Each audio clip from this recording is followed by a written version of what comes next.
Kitchen. இன்றைக்கி நம்ம பார்க்க போகிறது அரைச்சி விட்ட சாம்பார், மசாலா அரைச்சி போட்ட சாம்பார், எல்லா காய்கறிகளும் போட்டது.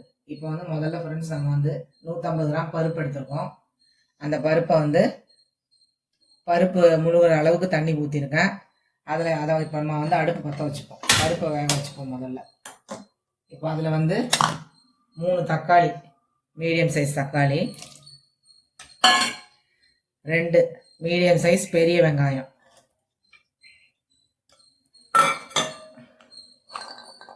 சும்மா ஒரு 6 பல்லு பூண்டு,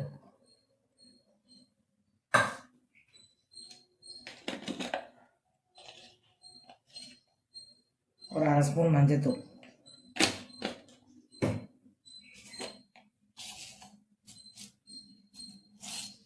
சீரகம் ஒரு 1/4 ஸ்பூன்,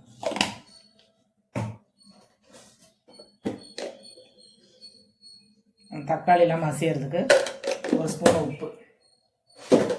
இப்போ வந்து இது ஒரு 4 விசில் போட்டு 4 விசில் வந்தோடனே ஆஃப் பண்ணிடலாம் ஃப்ரெண்ட்ஸ், க்ளோஸ் பண்ணி. இப்போ வந்து நம்ம அதை அரைக்கிறதுக்கு தேவையானதை பார்க்கலாம். அதனால் நம்ம வந்து இந்த பக்கம் வச்சுக்கலாம். குக்கர் விசில் வந்துட்டோம்.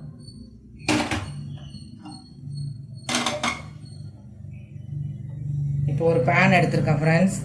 இப்போ அதில் வந்து இந்த பிரியாணி ஸ்பூனில் 1 ஸ்பூன் உளுந்து, 1 ஸ்பூன் கடலைப்பருப்பு,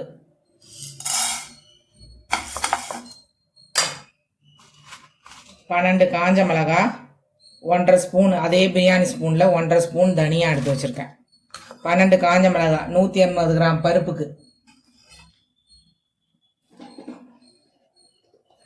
3 பீஸ் தேங்காய் மிக்சியில் திருவி எடுத்து வச்சுருக்கேன். இப்போ அதை எப்படி வதக்கிறதுன்றதை நான் சொல்கிறேன் ஃப்ரெண்ட்ஸ். மீடியம் ஃப்ளேமில் வச்சுக்கோங்க.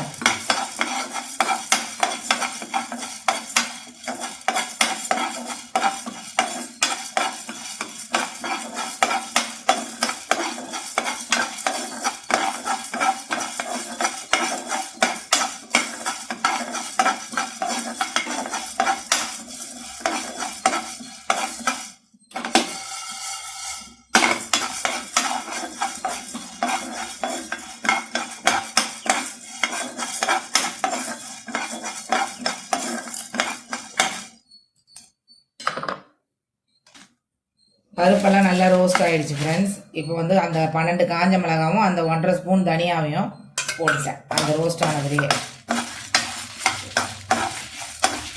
சும்மா இது லைட்டாக சூடானா போதும்.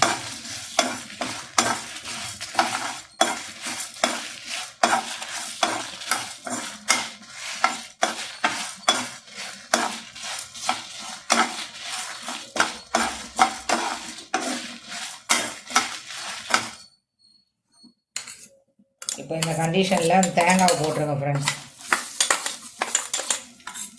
அந்த 3 பீஸ்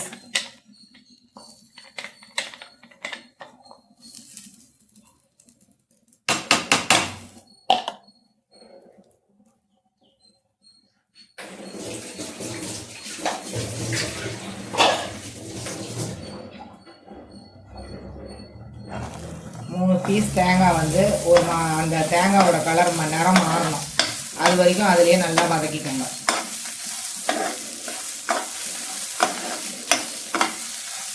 இந்த தேங்காய் வந்து இப்போ கொஞ்சம் ஈரப்பதமாக இருக்கு இல்லையா, அது வந்து நல்லா உதிரியாகிடும். அது வரைக்கும் வதக்கலாம் மீடியம் ஃப்ளேமில் வச்சு.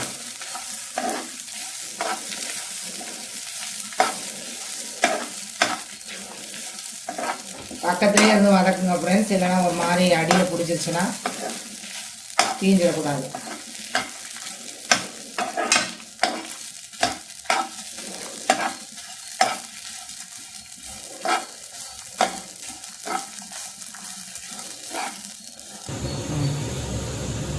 இப்போ பாருங்கள் ஃப்ரெண்ட்ஸ், அந்த தேங்காய் அப்படி உதிரி ஆகிடுச்சு பாருங்கள். இந்த ஸ்டேஜில் நீங்கள் ஸ்டவ் ஆஃப் பண்ணிடுங்க. இப்போ வந்து ஆற வச்சுக்கோங்க. ஆறினோடனே நல்லா மிக்சியில் ஒரு ஜாரில் நல்லா நல்ல ஒரு தடவை கிரைண்ட் பண்ணிட்டா தூளாகிடும்ல. அந்த தூள் ஆன பிறகு தேவையான தண்ணியை போட்டு நல்லா நைஸாக அரைச்சிக்கோங்க. எவ்வளோ நைஸாக அரைக்க முடியுமோ அவ்வளோ நைஸாக அரைச்சிக்கோங்க. எண்ணெய் 1.5 டேபிள் ஸ்பூன் ஊற்றிக்கோங்க. ஆஃப் பண்ணலாம். அதை கட் பண்ணி சாம்பார் தாளிக்கிறதுக்கு இப்படி ஒரு பெரிய பேன் எடுத்து வச்சுருக்கேன். பருப்பு 4 விசில் விட்டு ஆஃப் பண்ணி வச்சுருக்கேன். அதுக்கு அந்த விசில் அந்த போட்டோம் ஃப்ரெண்ட்ஸ். இப்போ அதுக்கு தேவையான பொருட்களை பார்க்கலாம். 1.5 ஸ்பூன் எண்ணெய் ஊற்றிருக்கேன். அதை நான் உங்களுக்கு காட்ட 1.5 ஸ்பூன் ஊற்றிருக்கேன். எண்ணெய் ஊற்றிட்டேன். எண்ணெய் காயட்டும். அதுக்கு தேவையான பொருட்களை பார்க்கலாம். சாம்பாருக்கு தேவையானது 100 கிராம் சின்ன வெங்காயம், 3 சேப்பக்கிழங்கு, 2 கத்திரிக்காய், 1 முள்ளங்கி, 2 சின்ன சின்ன முருங்கைக்காய், ஒரு 7 வெண்டைக்காய் எல்லாம் கட் பண்ணி எடுத்து வச்சுருக்கேன். இல்லை இந்த மாதிரி எல்லா காயும் போட்டு செஞ்சாதான் அந்த சாம்பார் நல்லா டேஸ்ட்டாக இருக்கும். அப்புறம் ஒரு சின்ன எலுமிச்சைப்பழ சைஸ் புளி ஊற வச்சுருக்கேன்.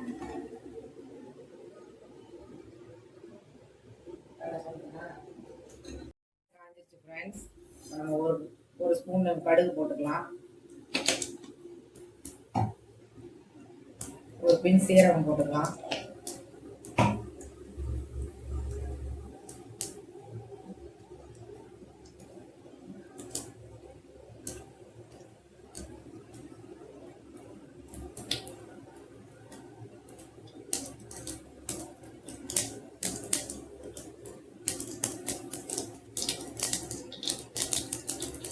கடுகு பொரியுது.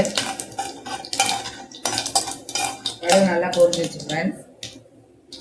ஒரு காஞ்ச மிளகாவை 2 வெட்டி போட்டிருக்கேன். ஒரு காஞ்ச மிளகாவை 2 வெட்டி போட்டிருக்கேன் ஃப்ரெண்ட்ஸ். கடுகு நல்லா பொரிஞ்சிச்சு. இப்போ வந்து இந்த 100 கிராம் சின்ன வெங்காயத்தை போடலாம்.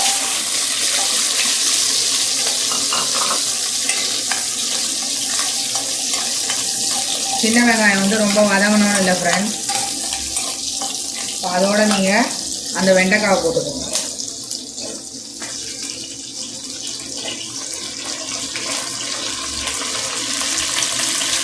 வெண்டைக்காவையும் அந்த 2 பச்சை மிளகாவை போட்டுக்கோங்க ஃப்ரெண்ட்ஸ்.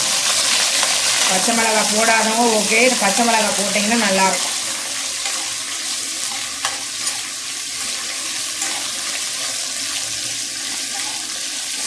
அந்த வெண்டைக்காயில் இருக்க அந்த அந்த கொலை தன்மை போனால் கொஞ்சம் நல்லாயிருக்கும். அதனால தான் அந்த வெங்காயத்தோடு வதக்குங்கன்னு சொல்கிறேன். ஈஸியாக இருக்கும்.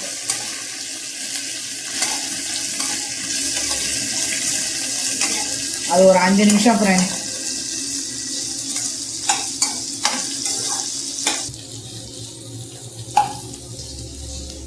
அந்த வெண்டைக்காயோட கொலை தன்மை போயிடுச்சு ஃப்ரெண்ட்ஸ். 5 மினிட்ஸ் கழிச்சு இப்போ நம்ம வந்து முருங்கைக்காய் போட்டுக்கலாம். இப்போ அந்த மீதி காயெல்லாம் போட்டுக்கலாம். சேப்பக்கிழங்கு, கத்திரிக்காய், முள்ளங்கி, கூட கொஞ்சம் கருவேப்பிலையும் போட்டேன் ஃப்ரெண்ட்ஸ். அப்புறமா லாஸ்ட்டாக நம்ம இறக்கும் போது கொஞ்சம் கருவேப்பிலை போட்டுக்கலாம். இப்போ அதெல்லாம் சேர்த்து மறுபடியும் அதே மாதிரி கிளறிடுங்க. ஹையில் வச்சுக்குவோம் ஃப்ரெண்ட்ஸ். நான் மீடியம் ஃப்ளேமில் வச்சுருந்தேன். இப்போ ஹையில் வச்சுருக்கேன். ஹையில் வச்சுட்டு ஒரு 2 நிமிஷம் நல்லா கிளறி விடுங்க அந்த காயெல்லாம்.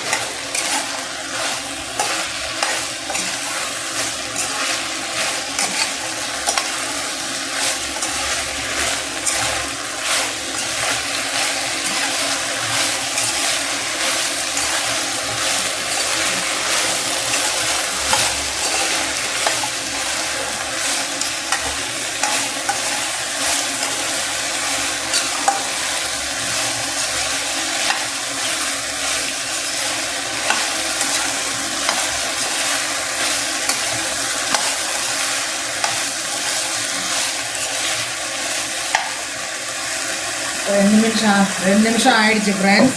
இப்போ அந்த அரைச்சி வச்சுட்டேன் நான். நல்லா நைஸாக தேவையான தண்ணி ஊற்றி அரைச்சிக்கோங்க. எவ்வளோ தண்ணின்னு இல்லை உங்களுக்கு, ஆனால் நல்லா இந்த பதத்தில் இருக்கணும். நைஸாக இருக்கணும். இப்போ அந்த மசாலாவெல்லாம் இதில் போட்டுறேன் ஃப்ரெண்ட்ஸ்.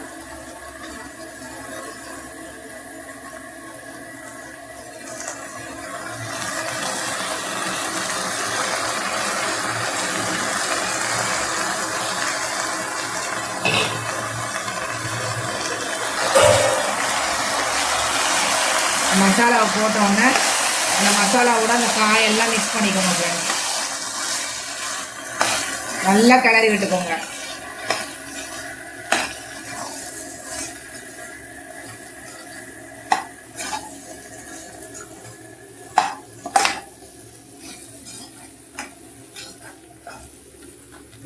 அந்த மிக்ஸி ஜாரில் அந்த மசாலா கொஞ்சம் இருந்தது, அந்த தண்ணியும் ஊற்றிடலாம். இப்போ தேவைக்கு தண்ணி.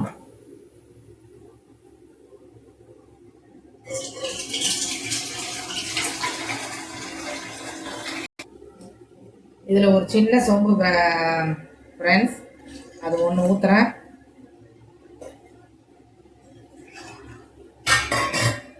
அதில் ஒரு அரை ஊற்றுறேன் போதும் ஃப்ரெண்ட்ஸ்.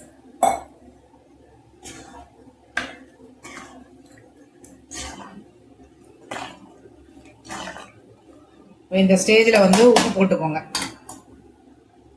ஒன்று சின்ன ஸ்பூன் ஃப்ரெண்ட்ஸ், அதில் 2 போட்டுருக்கேன்.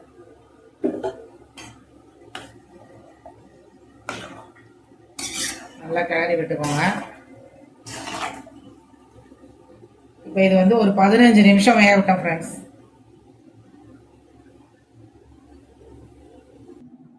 ஒரு 15 நிமிஷம் ஆயிடுச்சு ஃப்ரெண்ட்ஸ். இப்போ நல்லா காயெல்லாம் வெந்துருச்சு. எல்லாம் காயெல்லாம் நல்லா வெந்துருச்சு. இப்போ வந்து மீடியம் ஃப்ளேமில் வச்சுக்கோங்க. இப்போ வந்து பருப்பு விசில் போயிடுச்சு. அதை நம்ம எடுத்து ஓப்பன் பண்ணிட்டு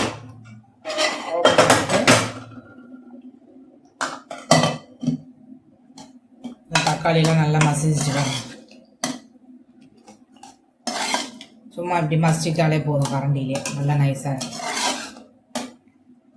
இப்போ வந்து நம்ம பருப்பு ஊற்றிக்கலாம்.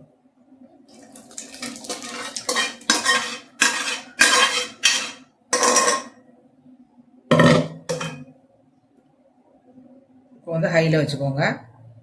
இப்போ புளி ஊற்றிடும்.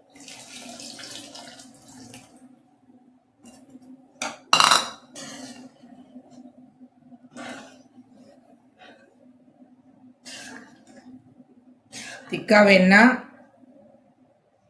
திக்கா இது பண்ணிக்கோங்க ஃப்ரெண்ட்ஸ். தேவைன்னா தண்ணி ஊற்றிக்கோங்க. நீங்கள் இப்போ மதியம் நம்ம இப்போ சாப்பிட்ட பிறகு நம்மளுக்கு இன்னும் திக்கா ஆயிடுச்சுன்னா நம்ம இன்னும் கொஞ்சம் ஹாட் வாட்டர் ஊற்றிக்கலாம். வெந்நீர் கொஞ்சம் காய வச்சு ஊற்றிக்கிட்டோம்னா இன்னும் நல்லா இருக்கும் நமக்கு.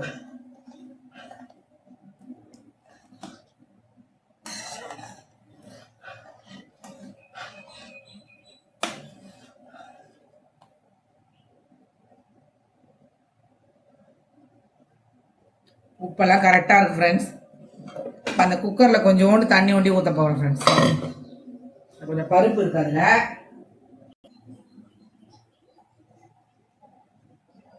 இந்த ஒரு அரை பவுல்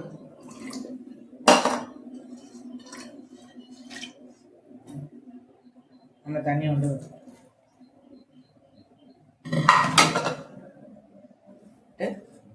கருவேப்பிலை ஒரு கொத்து.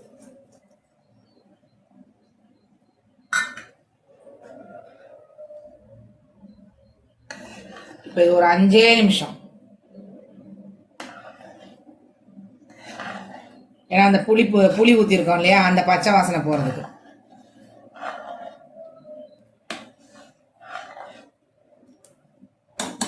ஒரு 5 நிமிஷம் ஆகட்டும் ஃப்ரெண்ட்ஸ். 5 மினிட்ஸ் ஆயிடுச்சு ஃப்ரெண்ட்ஸ். அந்த புளியோட பச்சை வாசனைலாம் போயிடுச்சு. இப்போ அரைச்சி விட்ட சாம்பார் ரெடி ஆயிடுச்சு. இதே மாதிரி வச்சு பாருங்கள், காயெல்லாம் போட்டு.